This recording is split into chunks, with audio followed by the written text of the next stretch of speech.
Correção da prova, tá? Que vocês fizeram a bimestral. Foi uma prova muito simples, tá? Cobrei mais coisas conceituais do que aquele monte de cálculo que a gente tinha feito em sala, na prova mensal. Bom, a prova bimestral, começando na questão 1, eu cobrei conceitos básicos aí. No estudo da física, classificamos... Segurar essa câmera que é um saco, mas vamos tentar aqui. Classificamos alguns movimentos, dentre eles o movimento uniforme, o movimento acelerado e o retardado. Classifique os movimentos abaixo entre uniforme, acelerado ou retardado. Letra A. Um objeto sobe sobre uma escada rolante de um shopping em movimento. Então, a escada rolante de um shopping, quando ela já está em movimento, você pode ver que ela não aumenta a velocidade nem diminui. Ou seja, o movimento que tem velocidade constante é o movimento uniforme.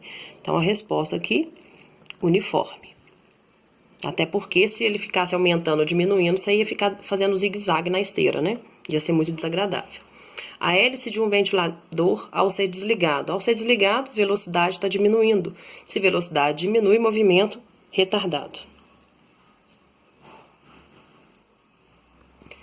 Um carro que arranca em um sinal verde. Se ele arranca, significa que a velocidade aumenta. Velocidade aumenta, movimento acelerado. E o que vocês mais tiveram dúvida, que foi esse último aqui, uma pedra ao ser lançada contra uma vidraça no momento que toca a vidraça, né? No momento que a toca. Então, no momento que está tocando a vidraça, essa pedra ela vai diminuir a velocidade, né? Consequentemente, passa a ser um movimento retardado, porque a vidraça faz uma força nela no sentido contrário da velocidade. Então, muito cuidado com esses termos de acelerado, retardado e uniforme. Uma coisa importante que vocês vão ver agora é que o movimento uniforme vai ser aquele que você vai ter uma velocidade constante e que você não tem força resultante que atua sobre ele. Isso aí é o que vai dizer a primeira lei de Newton, vocês vão ver isso.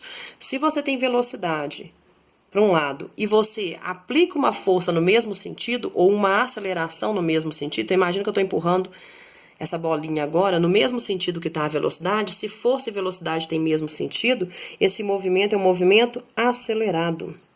Agora, se esse objeto já está em movimento para a direita e eu aplico uma força no sentido contrário, ou seja, puxando ele para trás, ou uma força de atrito, como a gente está acostumado no nosso dia a dia, esse movimento passa a ser um movimento retardado.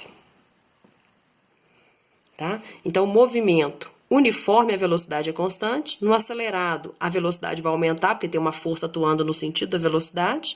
E no movimento retardado, quando você chuta uma bola, né, ela vai parando aos poucos. Por quê? Porque tem uma força contrária à velocidade, que é a força de atrito. Então, movimento retardado, a velocidade vai diminuindo. E na questão 2, pergunta exatamente isso. Qual a diferença entre movimento acelerado e movimento retardado? Então, no movimento acelerado, eu não vou escrever um texto aqui para ficar mais fácil de vocês visualizarem. No movimento acelerado, a velocidade do corpo vai aumentar. Era isso que tinha que ter escrito. Velocidade aumenta.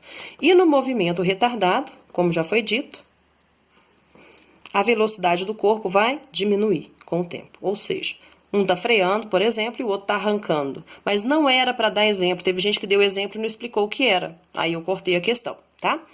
Nesse de baixo, fala que Fernando está pulando de um avião e vai utilizar um paraquedas, né? Aí, ele fala o seguinte, inicialmente ele cai e curte a altura e apenas após e curte a altura no sentido de que ele não abre imediatamente o paraquedas, né? Aí, depois de passado um tempo, ele abre o paraquedas, né? E pergunta, não podemos dizer que Fernando se encontra em queda livre. Então, você não tinha que responder isso. Teve gente que colocou sim, não. Para quê? Já está falando. Não podemos dizer que Fernando se encontra em queda livre. Por quê? Então, a resposta que você tinha que dar aqui é que Fernando não se encontra em queda livre porque ele está caindo no ar. Então, tem ar. Se tem resistência do ar, não pode ser queda livre. Então, tinha que falar por que o Fernando não estava em queda livre. Tinha que falar que é porque tem resistência do ar, porque tem ar atuando sobre ele. Não é por causa de paraquedas ou não paraquedas. É porque tem ar onde ele está pulando.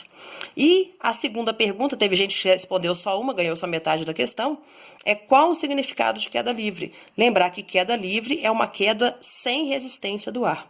Sem resistência do ar. Ou ela pode ser desprezada, né? É o que a gente chama também de queda no vácuo. Teve gente que escreveu muito vácuo aqui, não é vácuo não, é vácuo. tá? Então, agora eu vou passar para outra questão, fazer um vídeo primeiro, depois eu mando os outros.